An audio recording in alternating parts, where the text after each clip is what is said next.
Welcome. This series will give you ideas about how to increase your success by leading global projects, not by managing them. These podcasts are like espresso, short but strong, and I'm Tomas, your barista. If you want more, check us out at thomasgrisham.com, and most importantly, have fun and visit us again. Thanks. Okay, let's begin today.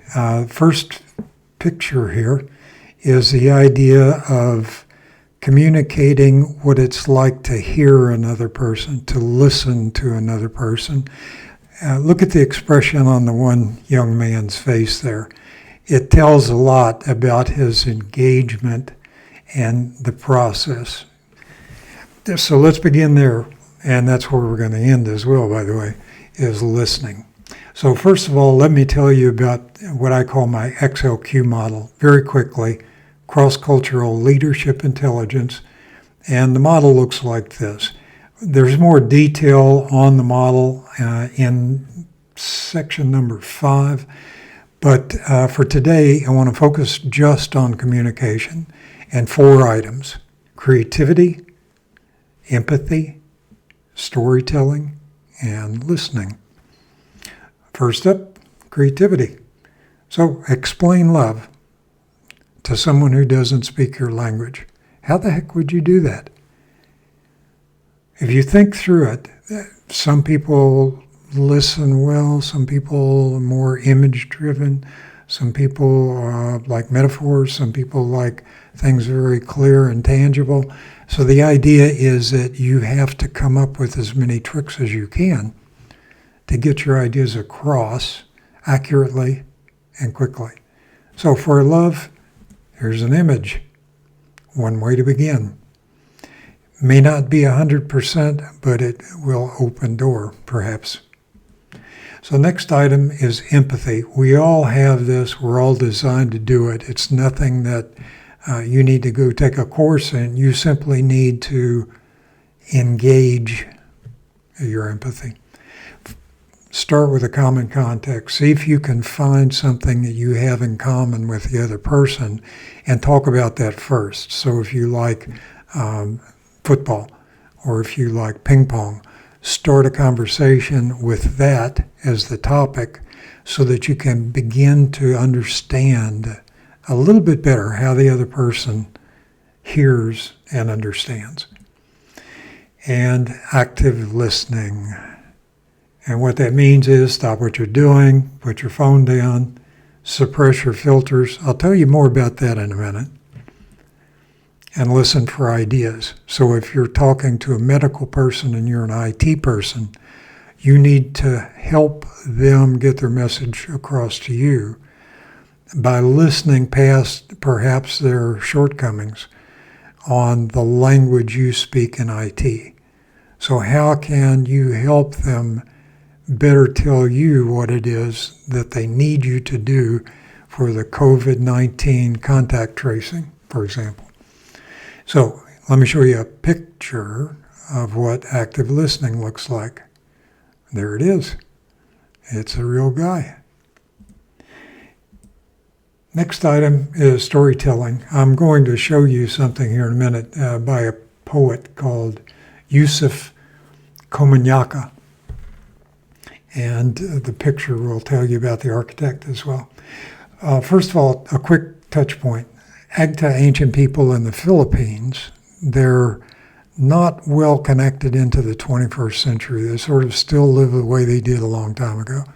And so anthropologists find it easier to study people like that because there are fewer moving pieces and things to mess up the research.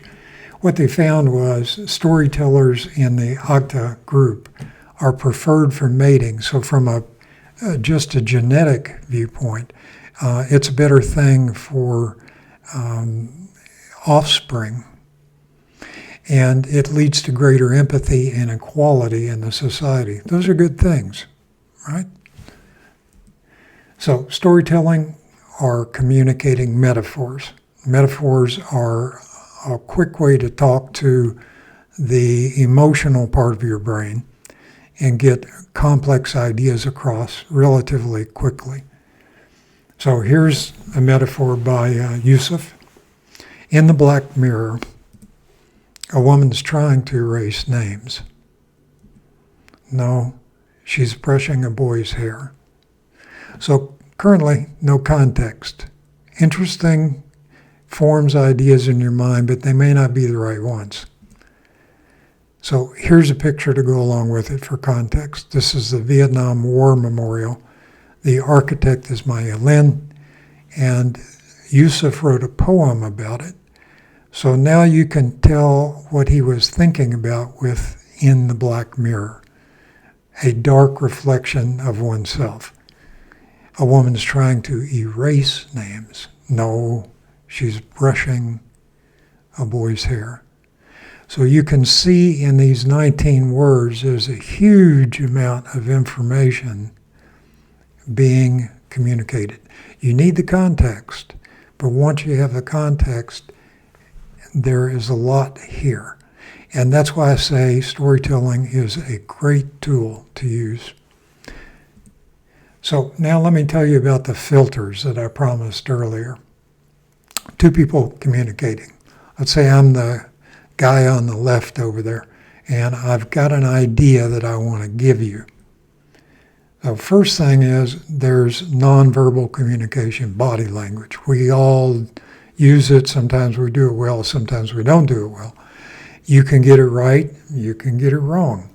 And depending on the culture that you come from, it's a little more complicated. So my idea is I want to tell you about this mean dog that chased me on the street the other day. And so I communicate dog over to you. You hear it with your filters, your cultural filters, tone, rhythm, volume, distance, rituals, deferential solidarity, power distance. More about that in just a second. And so you get a picture in your mind, dog. And the picture that immediately forms is this little happy white guy over there. And so we have now miscommunicated because you don't have the picture that I wanted you to have once I sent it. So you send a message back over to me saying, yeah, this little dog guy, a little happy guy, name is Toy. So you pick a language, you send it over, and I hear it through my filters, my cultural upbringing. So let me give you just one example today. In native Alaskan culture, high sounds are reserved for warning. So if a polar bear is coming, for example, the pitch of the sound is quite high. They needed to hire a new instructor for the students, so they got a woman from New York. She came in, and every day she would say to the students, "Good morning, boys and girls." And the students weren't learning. After 3 or 4 months, it was odd that their test scores were falling off. The teacher was an exceptional teacher. The students were bright students. And so the rest of the school couldn't figure out what was going on. So they put a camera in the classroom, recorded the woman saying good morning, and realized that the children were terrified because the pitch of the greeting was the wrong pitch for their particular culture. And so the cultural filter side of this is extremely important. A little bit detailed for today, but please pay attention. So you can get it wrong on the nonverbal, you can get it wrong on the context, you can get it wrong on the language, and you can get it wrong by not taking off your filters. And so that'll do it for today. Listen.